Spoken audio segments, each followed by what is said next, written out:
na malizia kidogo part 2.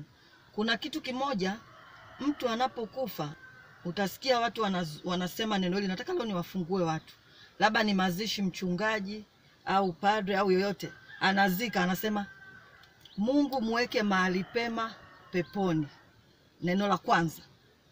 Au Mungu amempenda zaidi. Ngoja kwanza niongelee kuhusu kuwekwa mahali pema peponi.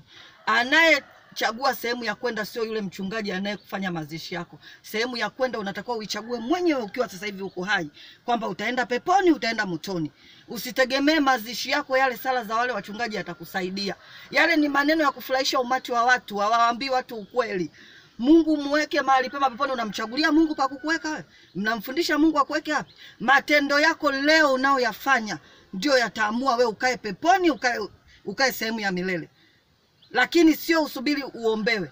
Au anasema Mungu amempenda zaidi. Umeona nani Mungu anampenda mtu mapema? Umeona nani Mungu anampenda mtu wa miaka 6, miaka 12? Ni nini tunadanganyana? Na Mungu alishaahidi ahadi zake, tukimtumikia tutaishi miaka mingi. Angalia kwenye Biblia.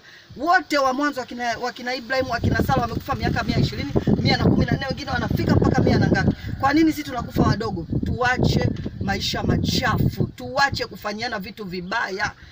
Mti usiozaa ukatwa. Kama una matendo mabaya, kifo cha mapema ukisubirie tu. Fanya mambo yako lakini ukisubiria. Lakini kama unaishi maisha yanayompendeza Mungu, huwe na uhakika kwamba utaishi maisha marefu, na Mungu hawezi kukupenda kama hujamaliza kazi. Mimi nimejitoa kufanya kazi ya Mungu. Haijalishi mtu unanionaje, lakini nimejitoa kufanya kazi ya Mungu. Kwa hiyo ninachoamini kwamba sitakufa sasa mpaka nimalize kazi ya Mungu kabisa, mwendo ni umalize, afu ndio naondoka. Tena naondoka vizuri kabisa nikicheka. Sitegemei uniloge mimi niondoke. Sitegemei unifanye chochote mimi niondoke. Ninayemtumikia ataniweka milele, naijua kweli, na hiyo kweli ndio inaniweka huru. Sasa ndugu yangu, subiria mazishi, usubirie sala ile kama itakusaidia. Maisha yako ya baadaye yanatengenezwa sasa, yawe mabaya au mazuri unayatengeneza mwenyewe, sio padre wala sio kanisa. Mbarikiwe.